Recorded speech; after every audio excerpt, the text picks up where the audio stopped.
All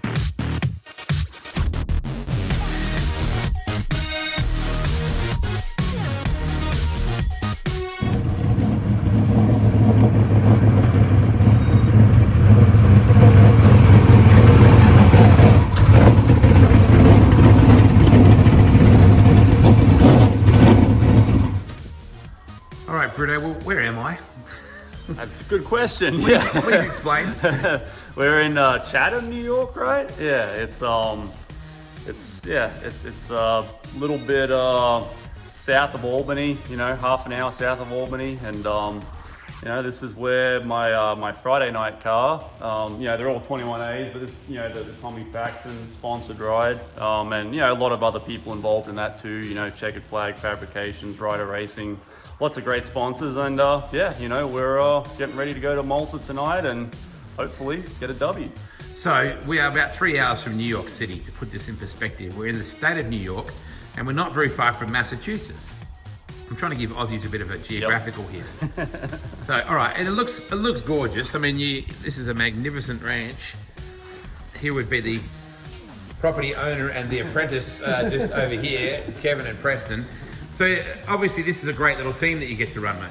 Yeah, you know, I met these guys. I mean, I've actually known, you know, especially Kevin more so for, you know, a number of years, just you know, being a Troyer customer. I ran Troyer cars and just kind of got to know them a little bit, the occasional high, and you know, they started helping me out at the racetrack a couple of years ago. And you know, I've just slowly roped them in over the years, and you know, now I've you know, we're leaving. We decided, because we do live 3 hours apart, so now, you know, it's a little hard for them to just come to the race shop on a Tuesday night and come over and give me a hand, you know. So divide and conquer, I guess, was what we were trying to do. So you know, we left our Friday night car down here with these guys, and you know, they prepare it and do all the hard yards during the week, and I try not to mess it up on them too much on a Friday night, but you know, I guess if I do that, they take care of that too. And you know, we've been having a pretty good year at Albany. You know, we've got one win so far, and you know, a number of good top 5 runs. Pretty heavily handicapped now, which I guess means that you're running well if that's happening, and it's a challenge definitely starting deep in the field every night coming forward, but you know, something we've been getting pretty good at, and obviously it's enjoyable to be able to pass a lot of cars. Good looking car too, mate. I like it. Really stands out. Yep, lots of bright decals on it. You know, sorry for my American accent here. It's yeah, no, it's a beautiful car. I've done a little bit of work, you know. Obviously it's been raced, so it's, you know, it shows it's been raced a little bit, but yeah, you know, it's a beautiful car, and you know, thank these guys a lot for all the effort they've put into keeping this car going, and you know, I think we got a lot of success in the future. Brito, how hard is modified racing? This is it's very localized, isn't it? Northeast is the home of big block modified racing. Yeah, northeast of America, you know, like New York and you know, Pennsylvania, New Jersey is kind of the hotbed of our racing.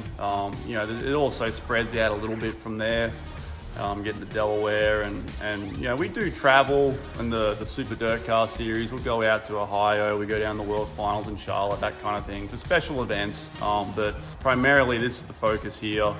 It's very tough. As I was explaining to you on the way over here, there's actually 3 other big block modified tracks racing tonight within 2-3 hours of each other. And you know, I guess the depth of the talent is extremely large. Like tonight, there'll be, you know, around 35 cars plus or minus, you know, and at the other tracks we'll have a similar kind of car count, you know, 20-25 modifieds. So especially when you get to a special event, you know, where everyone shows up at once, it's tough, you know, and it makes a man out of you, so to speak, you know.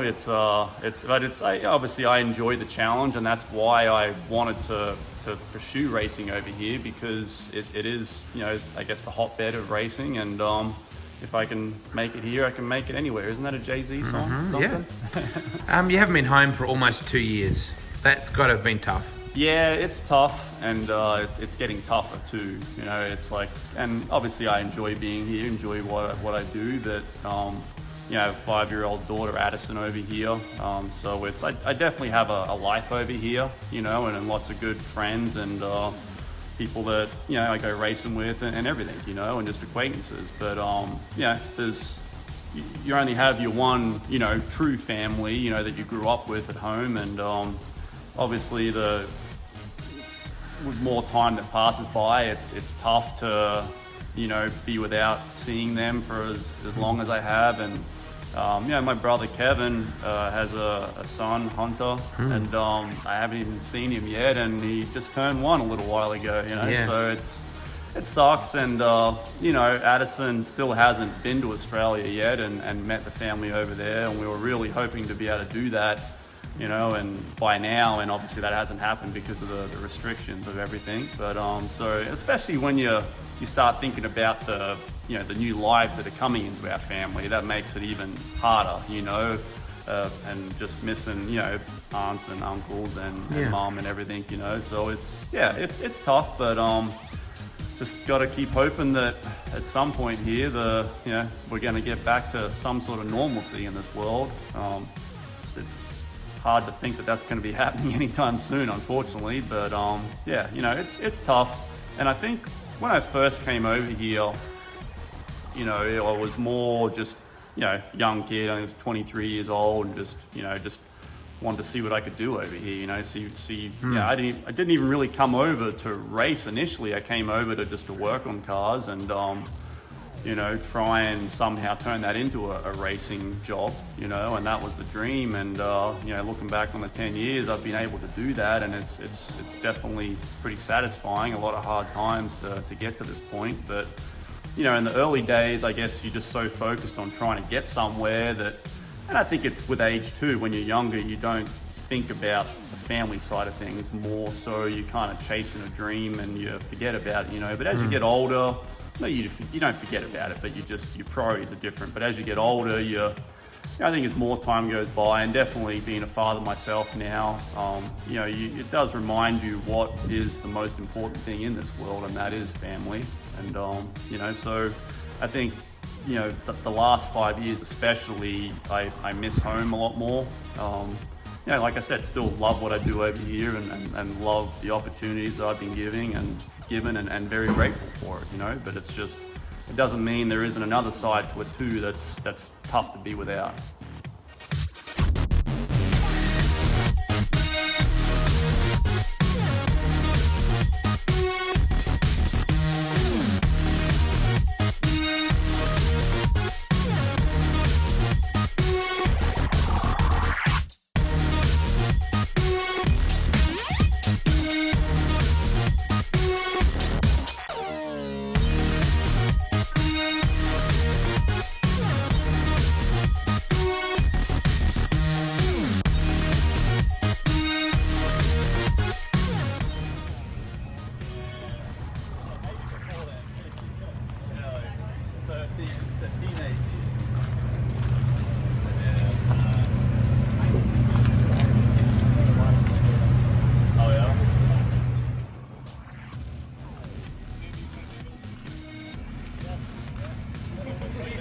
Might end up that way.